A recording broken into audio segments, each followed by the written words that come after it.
I'm going to start out in an adventure developing a whole system to live a comfortable life.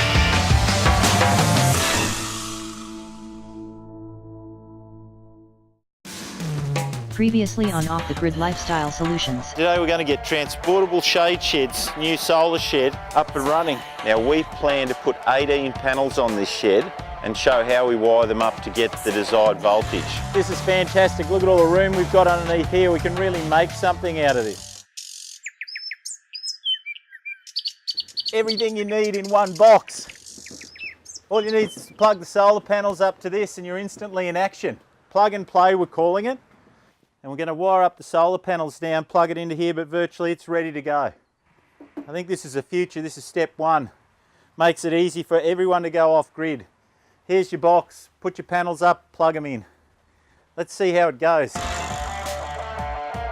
So this is a 48 volt system.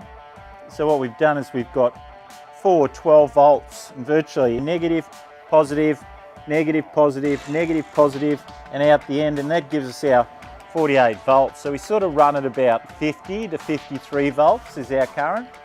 Now we put this 120 amp circuit breaker here from the batteries to the inverter. Power from the batteries comes up, goes through the inverter, gets converted from 48 volts to 240 volts. And you can plug everything in here and run it. Now on the other side, you've got two. This is a positive and the negative from the solar panels in the roof. So when we wire that in a few minutes, the power comes from the solar panels down through this circuit breaker here, through the circuit breaker into this unit, and then this unit monitors the charge to make sure that the batteries are fully charged.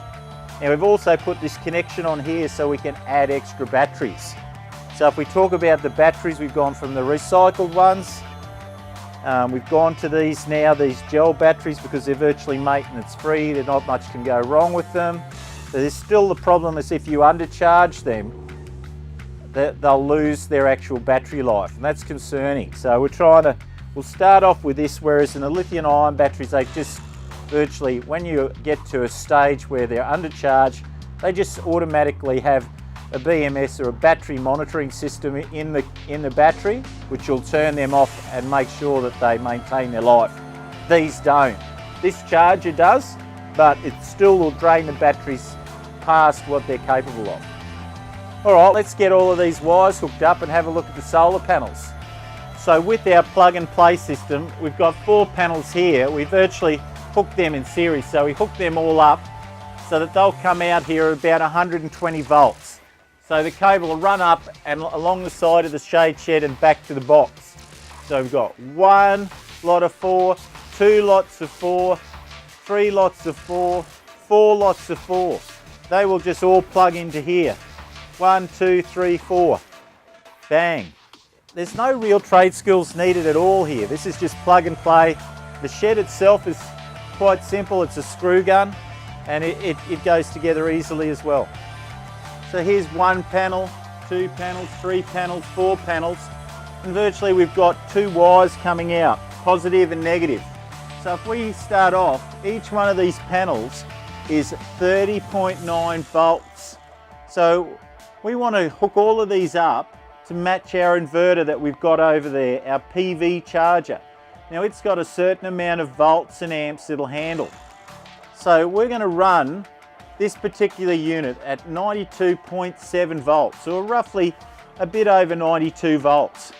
So each panel is 30.9 volts, brings us up to 123.6 volts. So 123 volts is coming out of these 2 wires. Now, that's what the inverter can handle in volts. Now we can hook the next lot of solar panels up the exact same way.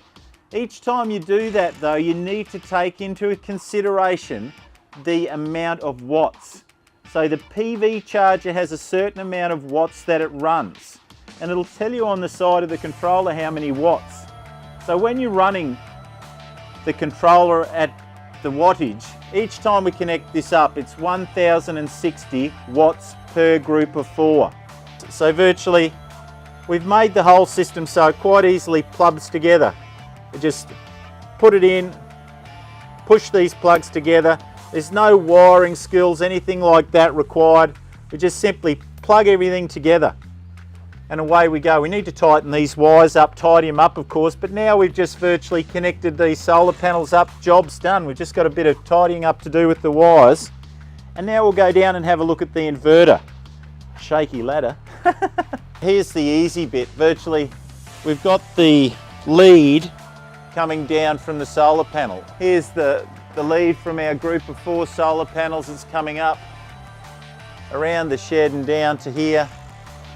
It's all, we've got the 2 plugs here, and what we're going to do in this is virtually just plug this in. Very simple. Bing, one plugged in, one plugged in. Now we've connected up our solar panel. We look at the inverter here, and the inverter should pick up that these solar panels are starting to charge the battery and be ready for use.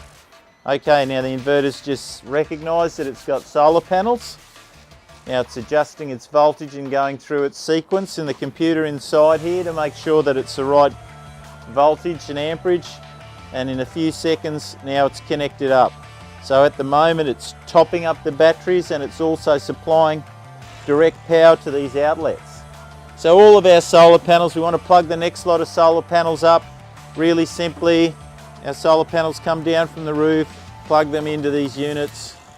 This is how simple it is to actually, there's no real wiring, it's just like plugging in an extension lead with all of these solar panels.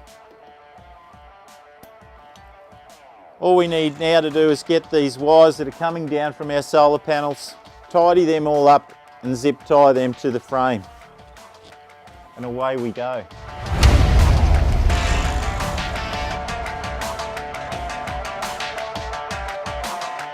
Off the Grid Lifestyle Solutions would like to thank Transportable Shade Sheds. Call them now for best prices and deals. 1300 66 7433. Hi everyone, please like and share the video. If you have any comments, questions, suggestions to make this project more successful, please comment in the section below. I'd really like to hear what you have to say and your feedback on these projects. Let's get in there. Thanks.